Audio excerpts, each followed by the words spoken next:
Avelino, pinatotohanan nito ang komento ng netizens na masaya na sila ni Kim Chiu at never itong babalik sa kanyang ex. Talagang nagmamasid at nagbabasa ang aktor sa mga post sa social media. Namataan nito na nagbabangayan ang Kimiral at Judy fans sa kanyang post. Sa komento nito, ba't sinabi ba ni Kemi na type niya yan si Paolo? Fan service lang yan, din yan. Si Kim magaling dyan si Kim, kaya yan partnership nila maganda. Sabi naman ni Kim, last na yan, alibay.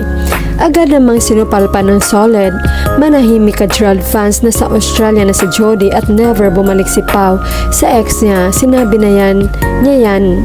Never nag-unfollow si Pao ng ex. For your information, wala siyang pake sa nakaraan. Yan mismo sinabi niya, move on na kayo. Happy na Kim Pao. Makita na nilike ni Paolo o nasabing komento niyang kanyang tagahanga.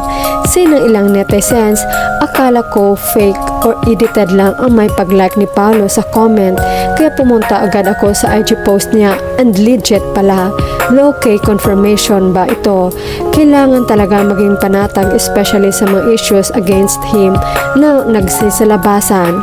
Huwag padala sa mga haters. Nagmamasid lang yan si Boss Pao sa social media. Always yan magbasa sa mga comments. Ako, tingnan ko rin yung RJ Salon Pass video niya. Nabasa ko nga yan at nakita ko rin ang pag-heart niya. Kilig naman talaga ngayon mga kakimpaw. Himlay na tayo ha. Si Pao na yan at legit talaga niya siya ang nag-heart. Akala siguro nila di nagbabasa yung mga yan. Nagbabasa yan lalo yung ibang basher. Tagpa talaga nila yung dalawa. Tahimik lang yan mga yan, pero wag kayong kampante. Mga basher, baka pag napuno yung dalawa, may kalalagyan niyang mga yan. Hindi ka nakaintindi yung last project na sinabi ni Kim itong alibay, pero sabi ni Paolo, meron pa susunod. Kaya last sabi ni Kim, tingnan nila alibay, pero sabi ni Paolo si Kim ng partner niya. Oo, noon galit kayo sa mga ex ni Kemi dahil niloko lang ang mabait na Kemi. Ngayon nakakita na si Kemi ng the right man for her. Pilit niyong sinisiraan si Paolo for her. Sana hindi padadala ang Kim Pao sa mga paninira sa kanila. Tawanan lang nila dahil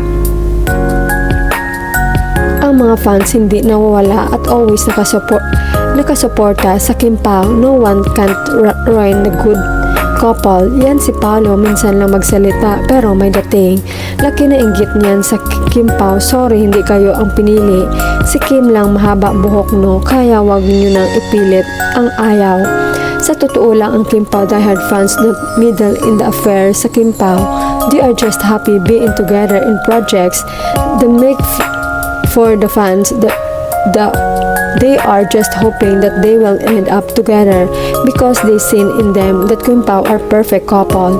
That's why if they have projects, the support is great. One thing that Kim Pao fans are rooting for them. Mababait kasi ng mga artista.